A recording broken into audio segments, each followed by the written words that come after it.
¿Cómo definimos ictericia neonatal? La ictericia neonatal se define como la coloración amarillenta de la piel, las mucosas y la esclera que va a estar generada por el incremento de la bilirrubina. La bilirrubina es un pigmento que todos producimos producto de la degradación de la hemoglobina que se encuentra dentro de los glóbulos rojos. Clínicamente se va a manifestar cuando esta bilirrubina total se encuentra por encima de 5 miligramos por decilitro. Esta es la definición clínica y la definición bioquímica es la hiperbilirrubinemia, ya sea predominio directo o predominio indirecto. Este fenómeno es normal en todos los recién nacidos porque forma parte de la transición a la vida extrauterina. Sin embargo, ¿por qué es importante estudiarla si es que es un proceso fisiológico normal? Tenemos que primero conocer y realmente comprender cómo se produce la fisiopatología, el metabolismo y cómo se produce la bilirrubina para poder entender por qué en el recién nacido va a ser más fácil y va a ser más real que se produzca esta bilirrubina. Bien. Tenemos que recordar que el tiempo de vida media de los glóbulos rojos en una persona que no es neonato, sino es un niño, un joven o un adulto, es de 120 días. Sin embargo, el tiempo de vida media de los glóbulos rojos de un recién nacido puede ser menos. Un recién nacido a término tiene un tiempo de vida media de glóbulos rojos de 80 a 90 días, mientras que un prematuro puede tener entre 60 y 70 días de tiempo de vida media de glóbulo rojo. Los bebés tienen un tipo de hemoglobina especial que se llama hemoglobina fetal. Esta hemoglobina fetal tiene como capacidad o como curiosidad tener gran avidez por el oxígeno. Esto significa que tiene una curva de disociación de la hemoglobina hacia la izquierda, lo que significa que la hemoglobina del feto es incapaz de soltar el oxígeno hacia el tejido. Y es por ello que los bebés se mantienen en un estado de hipoxia crónica. Esto da lugar a que cuando los glóbulos rojos están atravesando el torrente sanguíneo, el cuerpo detecta o interpreta que no existe oxígeno. Cuando llega a nivel de los túbulos renales, se estimula la producción de una hormona llamada eritropoyetina, se está sintetizando a raíz de que el cuerpo está interpretando una aparente hipoxia. Recuerden que los bebés tienen hemoglobinas mucho más altas que nosotras. Nosotros tenemos hemoglobinas de 13, 14, los bebés tienen una hemoglobina que va entre 18 y 22. Justamente por este proceso se produce una poliglobulia. La poliglobulia es fisiológica porque el cuerpo del bebé es hipoxia. La eritropoyetina estimula a los órganos hematopoyéticos, que en el caso del bebé son el hígado y el vaso, posteriormente será la médula ósea, para dar lugar a mayor cantidad de formación de glóbulos rojos. Entonces aquí tenemos el primero es que tiene poliglobulia. Hay muchos glóbulos rojos, hay mucha masa eritrocital. Si nosotros asociamos a esto un tiempo de vida media más corto, evidentemente vamos a encontrar mayor sustrato para la formación de la bilirrubina. Cuando el glóbulo llega a su tiempo de vida y se destruye a nivel del vaso, entonces libera dos sustancias. El grupo hemo y el grupo globina libera los aminoácidos que son nuevamente reutilizados para la formación de nuevas proteínas. Mientras que el grupo hemo, gracias a la hemoxigenasa, que es una enzima, puede degradarse en tres sustancias: monóxido de carbono, bilirrubina, junta con la transferrina, que es una proteína que se encuentra a nivel sérico, para ser transportado y almacenado en el tejido y en el hígado en forma de ferritina para luego poder ser utilizado para la síntesis de nuevos glóbulos rojos. La biliverdina sufre una reducción gracias a una enzima llamada biliverdina reductasa para dar lugar a la bilirrubina no conjugada. Esta bilirrubina no conjugada, también llamada bilirrubina indirecta, es insoluble y tiene como característica ser liposoluble. Ahora, ¿cuál es el problema de que sea liposoluble? Nuestras membranas neuronales están formadas a base de fosfolípidos, entonces esta bilirrubina es capaz de atravesar la barrera hematoencefálica y adherirse a las membranas neuronales. Por eso es que esta bilirrubina no conjugada o bilirrubina indirecta es realmente la que nos va a generar o que nos va a dar lugar a las encefalopatías hiperbilirrubinémicas. La bilirrubina no conjugada se va a unir a una proteína sérica llamada albúmina para que con ella pueda viajar hacia la membrana del hepatocito y pueda ser recibida. Y aquí aparece un tercer problema para el recién nacido. Las proteínas son sintetizadas a nivel hepático y hay que recordar que los bebés nacen con los órganos completos, pero su función enzimática y su función de síntesis de sustancias es mucho más reducida que en la de un niño grande.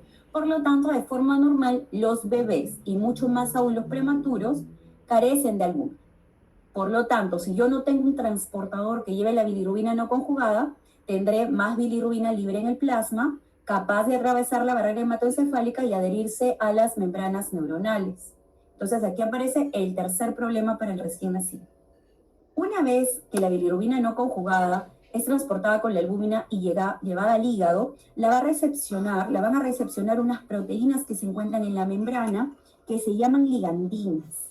Las ligandinas Y y la ligandina Z van a incorporar a esta bilirrubina junto con la albúmina, viaja, se queda en un nivel sérico y esta bilirrubina no conjugada ingresa al hepatocito.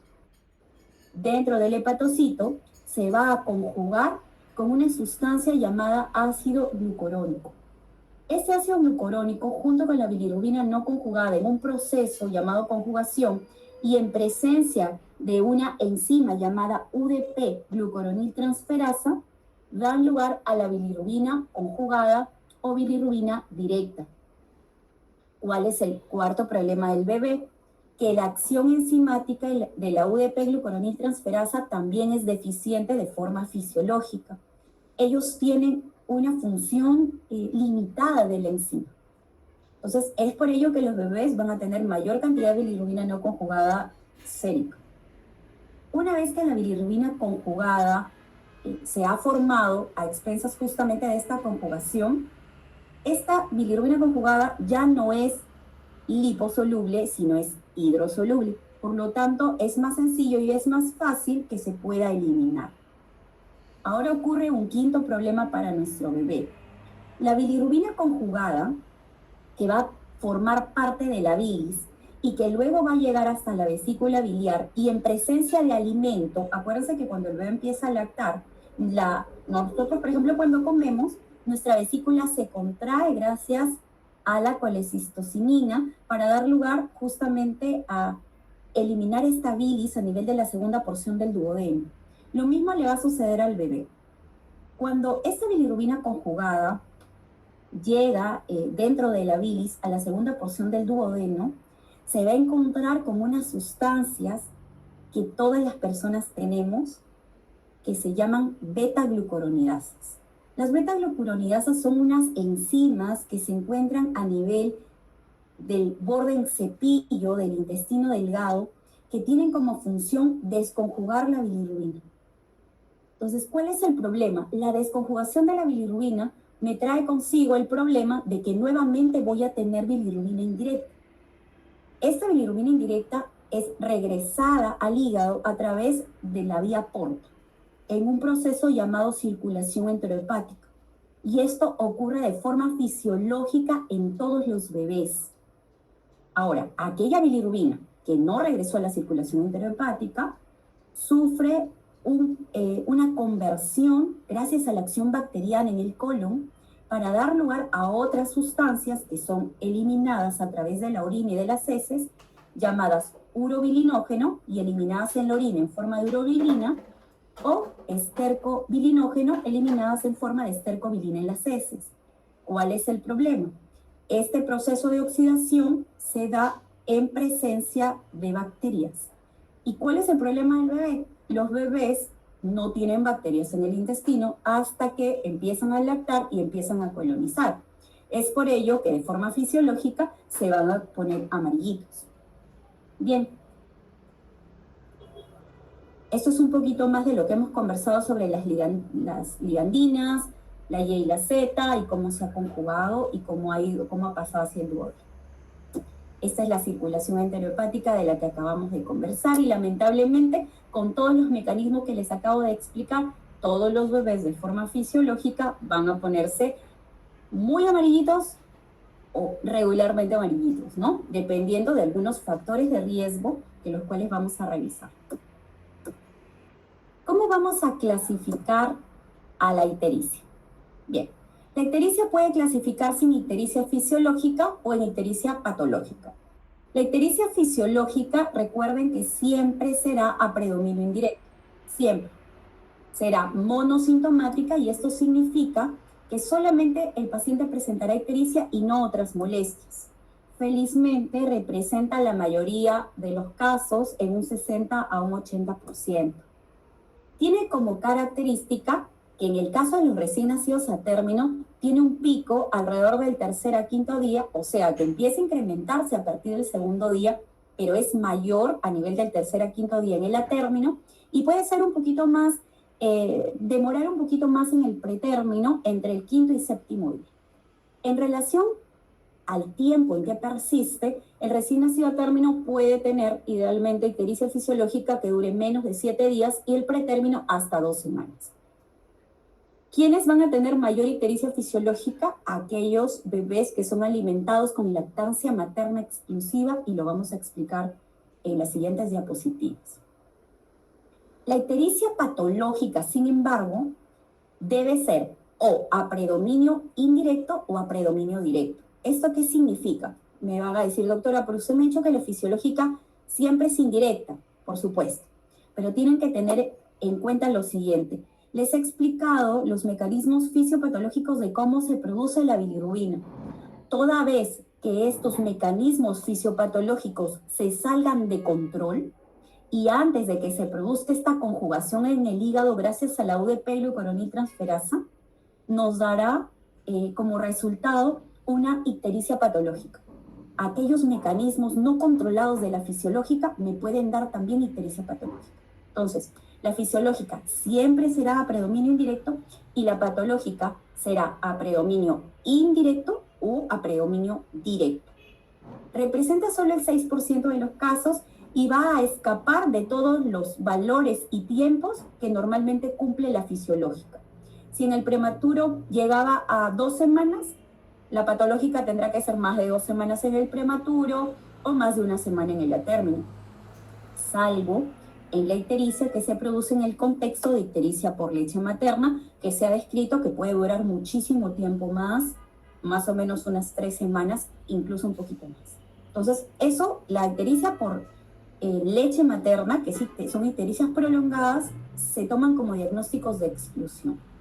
¿Cuándo más hablamos de ictericia patológica? Cuando tenemos velocidad de aumento de la bilirrubina o esta velocidad de destrucción de glóbulos rojos muy rápida. Esto de velocidad de aumento se da más en el contexto de las ictericias por incompatibilidad de grupo. Aquella que es más de 5 miligramos por decilitro por día o más de 0.5 miligramos por, aquí debería ser decilitro por hora, se considera como ictericia patológica. Por ejemplo, hoy día yo le tomo a mi paciente bilirrubinas y sale 10. Mañana a la misma hora le tomo bilirrubinas y sale 16. Allí tengo una velocidad de aumento de más de 5 miligramos por decilitro por día. ¿Cómo yo calculo esta velocidad por hora? Sencillo. Tomo bilirrubinas, por ejemplo, 6 de la mañana, tomo bilirrubinas 12 de la mañana, veo cuánto subió, ese valor lo divido entre el número de horas y eso, si sale más de 0.5 miligramos, se considerará ictericia patológica. Como les expliqué, está más enfocado en las bilirrubinas indirectas que se producen en el contexto de destrucción autoinmune por incompatibilidad de grupo, incompatibilidad de factor. Bien. Dentro de la etiología.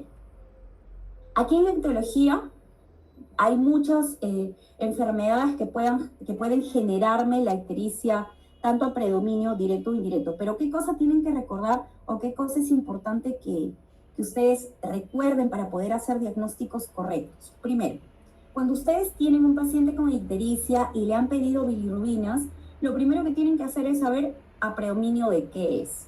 Ok, yo puedo tener bilirrubinas totales incrementadas, pero la posibilidad diagnóstica se va a establecer no con eso necesariamente, sino el predominio.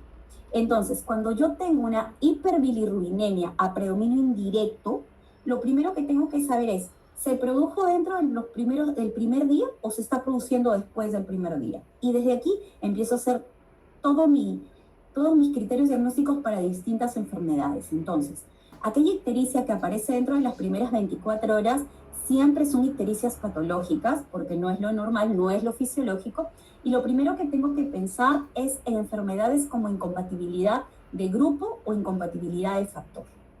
Y también algunas infecciones intrauterinas, como por ejemplo sepsis o TORCH, que nos pueden dar hiperbilirrubinemia indirecta dentro de las primeras 24 horas. Una infección siempre puede ser causa de ictericia precoz. La ictericia de aparición precoz que aparece entre el segundo y séptimo día, como hemos visto, se puede tratar de ictericia fisiológica, pero también puede responder a otras enfermedades, como por ejemplo aquellas que puedan reducir el tiempo de vida media de un glóbulo rojo. Habíamos dicho que el tiempo de vida media de un glóbulo rojo en un recién nacido a término era de 80 a 90 días y de un pretérmino de 60 a 70 días. Incluso en el muy prematuro puede ser hasta de 40 días. Recuerden la policitemia fisiológica normal de todos los recién nacidos. El tiempo de vida media corto asociado a una poliglobulia, lo que nos va a generar es mayor carga de eritrocitos y por ende vamos a tener mayor carga de bilirrubina para que el pobre hígado del bebé que tiene una acción enzimática deficiente tenga que metabolizarlo. Y en este tipo de enfermedades hemolíticas no inmunes o no isoinmunes aparecen principalmente tres. Las membranopatías, y aquí a la cabeza se encuentra la esferocitosis hereditaria, que es una enfermedad donde el glóbulo rojo no tiene forma de diana, sino tiene forma de un círculo plano, porque no es la forma normal del glóbulo rojo. Se debe a una alteración autosómico dominante de esta proteína de membrana que se llama espectrina, la cual evidentemente va a ser detectada en los sinusoides del vaso y destruidos los glóbulos rojos antes de tiempo. Tenemos también a las enzimopatías. Las enzimopatías, y la principal que debemos recordar, es la deficiencia de la glucosa 6-fosfato deshidrogenasa. Ahora, todas las personas tenemos esta enzima en el glóbulo rojo. Y esta enzima es encargada de protegernos contra el estrés oxidativo. ¿Qué significa? Las personas cambiamos constantemente de pH. Si no tuviéramos glucosa 6-fosfato deshidrogenasa dentro del glóbulo rojo, nuestros glóbulos rojos constantemente se estarían lisando, se estarían rompiendo. Pero gracias a la acción de esta sustancia, nos vamos a proteger del estrés oxidativo.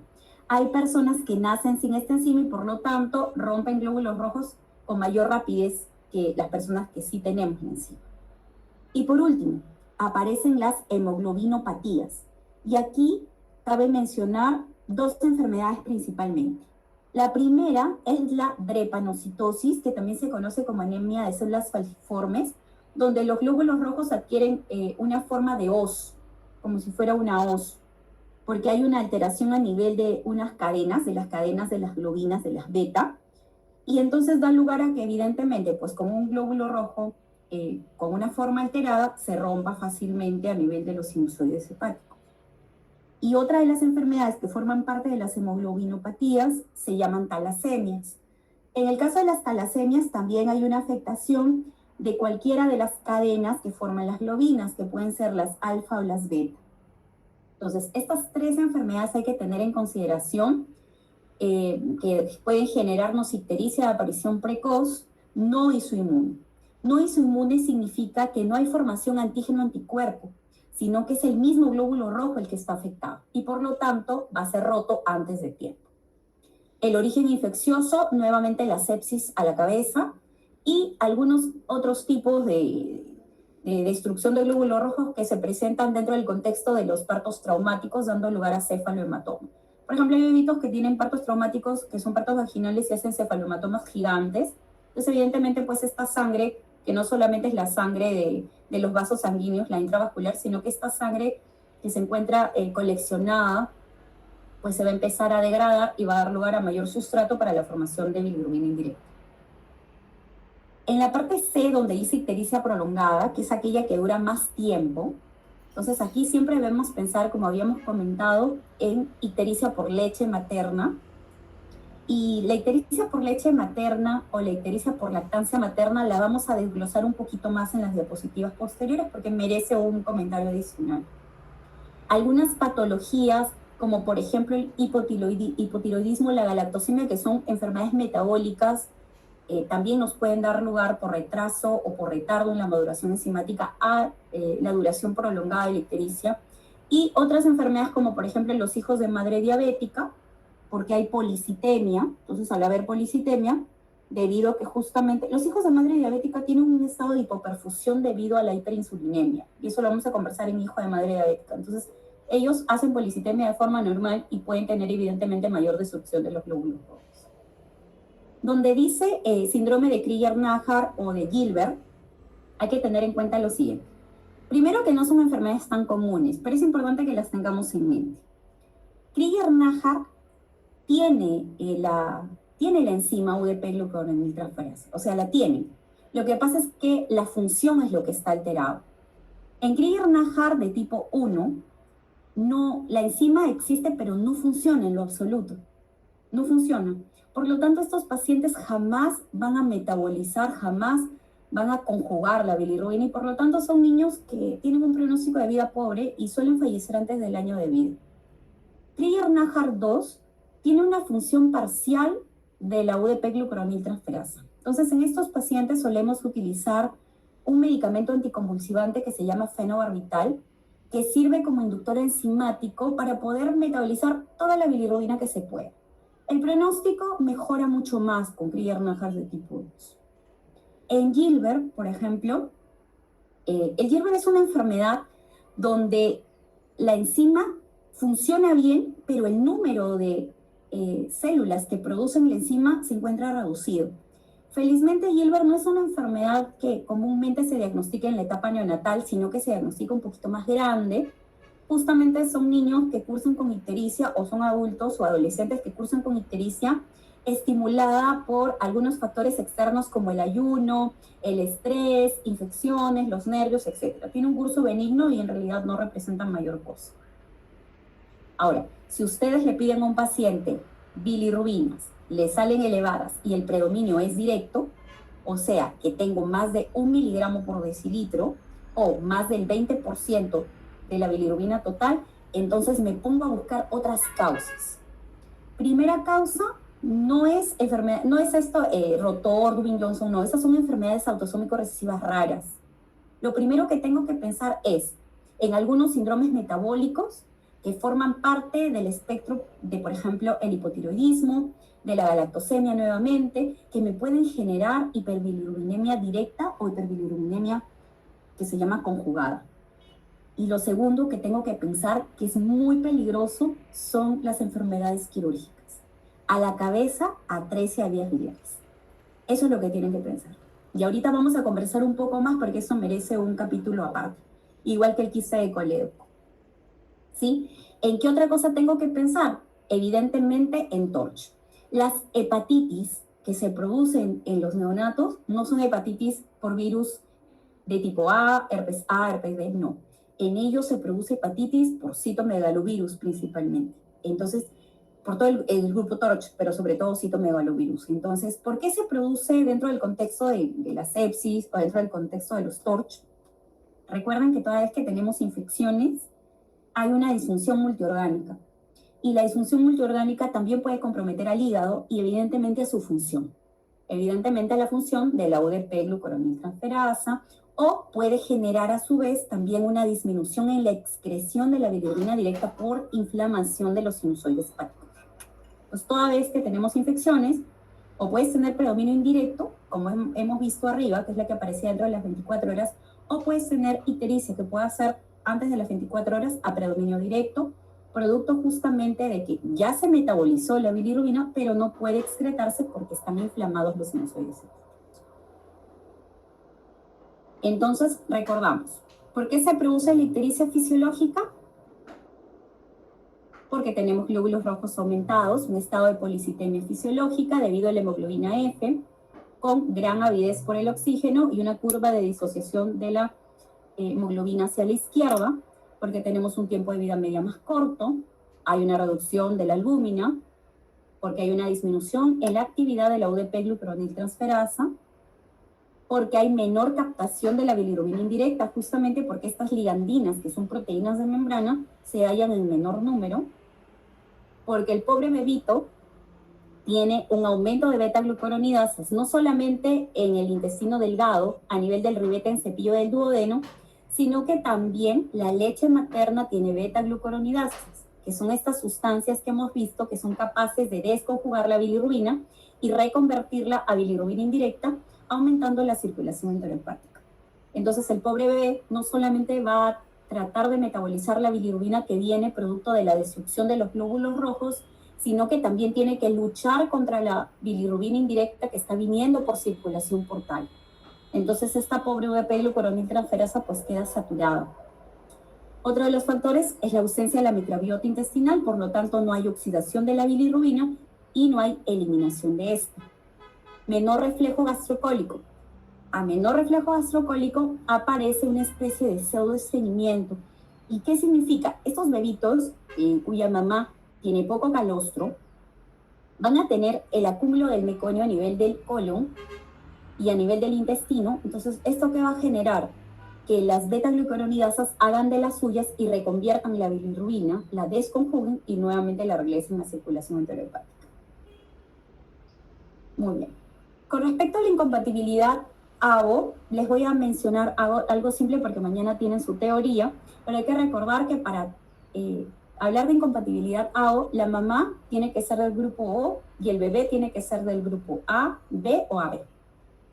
Aquí es sencillo. Desde que nosotros somos fetos, y tenemos un grupo sanguíneo, espera un segundo. Ya, tenemos un grupo sanguíneo, nuestro cuerpo va a expresar en la superficie de nuestra membrana un antígeno. Este antígeno es el que nos da el grupo sanguíneo. Si, por ejemplo, nosotros expresamos en nuestra membrana el antígeno A, seremos del grupo A. Si nosotros expresamos en la superficie de membrana el antígeno B, seremos del grupo B. Si expresamos en la membrana el antígeno A y B, seremos del grupo AB. Pero si no expresamos ningún antígeno, seremos del grupo O. ¿Cuál es el problema? Que como desde que somos embriones, hablamos de las mujercitas, vamos a desarrollar anticuerpos en contra del antígeno que nos falta. Eso significa que si somos del grupo A, desarrollaremos anticuerpos anti-B. Si somos del grupo B, anti-A. Si somos del grupo AB, ninguno, porque evidentemente tenemos ambos antígenos. Pero si somos del grupo O, vamos a desarrollar anticuerpos anti-A y anti-B. Estos anticuerpos, que en un inicio son inmunoglobulina M, con el tiempo maduran y por medio de un sistema de células de memoria se convierten en inmunoglobulina G. ¿Cuál es el problema? Que cuando ya hemos preformado anticuerpos que ya son inmunoglobulina G, estos sí son capaces de atravesar la barrera placentaria. Y es por eso que desde el primer embarazo, en el caso de incompatibilidad de grupo, los bebés pueden presentar ictericia. Sin embargo, en la incompatibilidad por antígeno RH se debe producir tras las repetidas o los repetidos contactos de del bebé o de la madre con grupo sanguíneo que sea RH positivo, en este caso. Nuevamente regresamos a decir que cuando somos fetos, cuando uno es feto y expresa en la membrana el antígeno B, será RH positivo. Si no expresamos ningún antígeno, no tendremos RH, por lo tanto se nos considera RH nulo o RH negativo. ¿Cuál es aquí la diferencia con el anterior? Que las personas que son RH negativo, las mujeres que son RH negativo, desconocen totalmente que existe un tipo de sangre distinto a este y no conocen que existe RH positivo. Entonces, en el momento en que la mujer crece y o se embaraza, o tiene un aborto, o una pérdida, o tiene una mola, o durante el transcurso o curso de su gestación le hacen algún procedimiento, y la sangre de este bebé, que puede ser ORH o cualquier grupo, pero que sea RH positivo, tiene contacto con este RH negativo, entonces recién la madre reacciona al inicio formando inmunoglobulina M, que es una inmunoglobulina inicial, pero con el tiempo y conforme se van repitiendo estos contactos de sangre RH positivo, la sangre de la madre va reconvirtiendo estas inmunoglobulinas y pasa lo mismo que en el caso de la incompatibilidad de grupo. Pasa de ser inmunoglobulina AM a ser inmunoglobulina G, que es la única capaz de atravesar la barrera placentaria y por lo tanto, en este tipo de incompatibilidad, sí necesitamos contactos previos con sangre RH positivo para que se dé la isoinmunización y por lo tanto la destrucción. Puede ser una destrucción suave o puede ser una destrucción masiva, dando lugar al hidrox fetal, que probablemente mañana conversen, donde incluso los bebés pueden morir intraútero. Los efectos en la conjugación ya los hemos conversado, sabemos que está Krüger-Naja, sabemos que está Gilbert, cuando hablamos de predominio indirecto, y a predominio directo, por deficiencia en la excreción de los glucurónidos, o sea, cuando ya existe una enfermedad de característica autosómica recesiva donde no se puede excretar la bilirrubina, aparece Dwayne Johnson y Rotor, ¿no? Que solamente los he colocado allí para conocimiento, para que no nos confundamos, pero que es bastante raro. La ictericia prolongada sí requiere su diapositiva aparte, porque es muy frecuente, y vamos a tener el punto de corte de 7 días. Menos de 7 días, esta ictericia que se produce en el contexto de la ictericia por lactancia materna en menos de 7 días se conoce como ictericia precoz, también llamada ictericia por déficit de aporte o falta de aporte. Entonces, ¿aquí qué sucede? El bebé, saben que su primera leche, la primera leche de los bebés dentro de los primeros 5 días se llama calostro. El calostro tiene un volumen que va entre 2 a 20 mililitros. Esto significa que es menos de 1 onza por toma. Bien, y aquí aparece lo que conversamos en un inicio. Cuando nosotros comemos o ingerimos alimentos, se activa el reflejo gastropólico y va a permitir que se eliminen los desechos. Lo mismo pasa con el bebé. Por la hipogalactia, el bebé lacta poco volumen de leche, no se produce el reflejo gastrocólico y por lo tanto el meconio queda en el intestino a expensas de las beta-glucuronidasas, las cuales están desconjugando y reconvirtiendo la bilirrubina directa que está dentro del meconio a bilirrubina indirecta y a través del sistema porta regresando al hígado para que nuevamente sea metabolizado y sea conjugado gracias a la acción de la UDP-glucuronidrogenaasa. Entonces, ¿cómo voy a identificar que se trata eficazmente o efectivamente de ictericia precoz? Porque no solamente voy a tener un bebé ictérico, voy a tener a un bebé deshidratado, voy a tener a un bebé con una pérdida ponderal incrementada para el tiempo de vida y por lo tanto estos bebés pueden presentar también fiebre. Recuerden que la deshidratación hipernatrémica puede darnos fiebre. En el año 2022 cambia el nombre y ya no se llama ictericia precoz por lactancia, sino se llama hiperbilirrubinemia por aporte subóptimo. Conclusión, bebé lacta poco. ¿Qué tengo que hacer? Hace muchos años les decían a las mamás que ya no les deben de lactar a sus bebés. Ahora no, ahora más bien justamente es ayudarle a la mamá a mejorar la técnica de lactancia materna. A veces hay que suplementar a fin de que el bebé no se deshidrate y mejoremos este tema de circulación enterohepática. La ictericia que se produce de forma más tardía, pasados los 7 días, también llamado síndrome de Arias, es una ictericia que obedece a sustancias que tiene la leche materna, como las beta-glucuronidasas que habíamos conversado. Nuevamente aparecen las beta-glucuronidasas capaces de desconjugar la bilirrubina directa e indirecta. Los pregnanos y los ácidos grasos libres que también tiene la leche materna son capaces de inhibir la acción de la UDP-glucuroniltransferasa. Ninguna mamá que da de lactar de forma exclusiva queda libre de que su bebé tenga ictericia. Los bebés que son alimentados con leche materna exclusiva y que están dentro de este grupo de bebés que tienen ictericia tardía, mayor a 7 días, son bebitos amarillos, gorditos y felices. Porque acuérdense que cuando es por déficit de aporte, no solo va a estar ictérico, sino adelgazado. En cambio, este bebito no. Ese bebito va a estar con buen peso, buena ganancia ponderal, pero amarillito. Se considera desde el año 2022 el concepto como síndrome de ictericia por lactancia, y como les mencioné aquí, hay un grupo o hay un porcentaje regular de bebés que van a permanecer ictéricos hasta pasado el mes. Entonces, eso hay que tener en cuenta. Listo. Entrando a las ictericias a predominio directo, las ictericias colestásicas, las ictericias que son quirúrgicas, tenemos a la cabeza la ictericia por atresia de vías biliares, que se considera como la causa principal de colestasis en la etapa neonatal.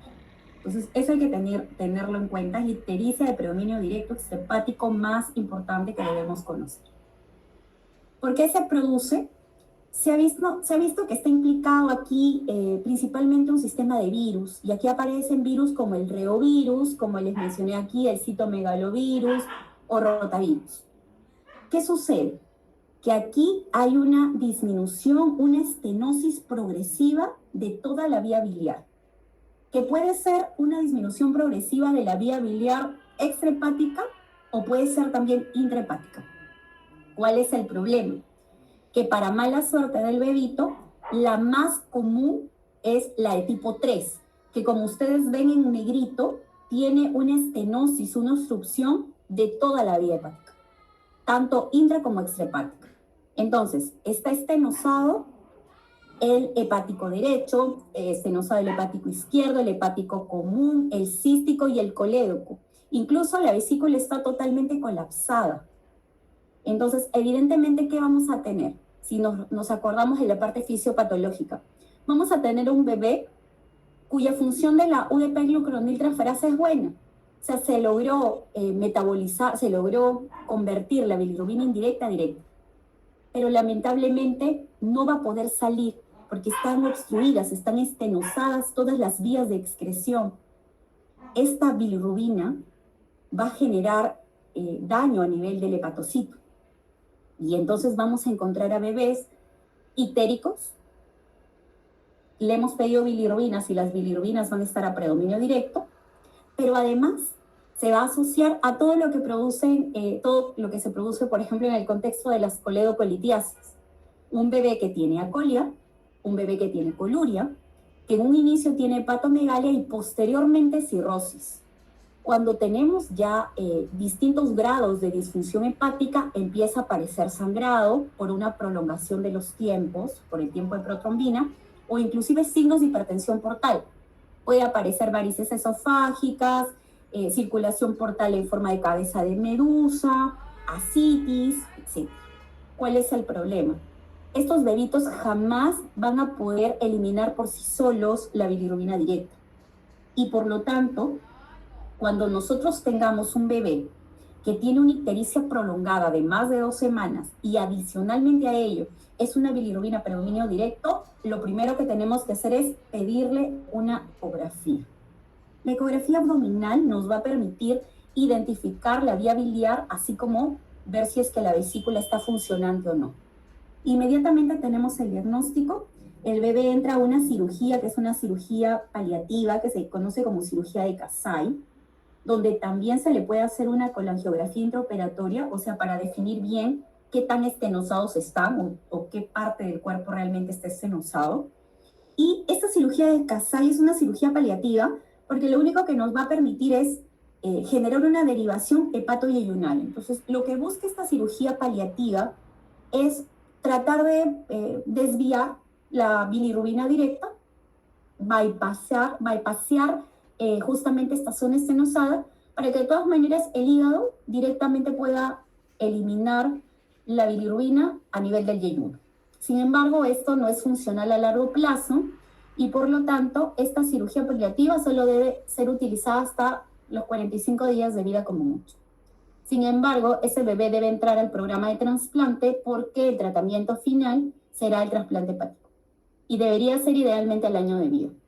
Si no se ha logrado hacer ni Kasai al mes o a los 45 días, ni trasplante hepático, el paciente va a falla hepática, cirrosis y muerte. Por eso es importante la identificación y sencillamente haciéndole una ecografía podríamos detectar. Entonces, recordamos, la atresia de vías biliares es la causa principal de ictericia extrahepática a predominio directo, también conocida como colestasis. ¿Por qué digo colestasis? 1.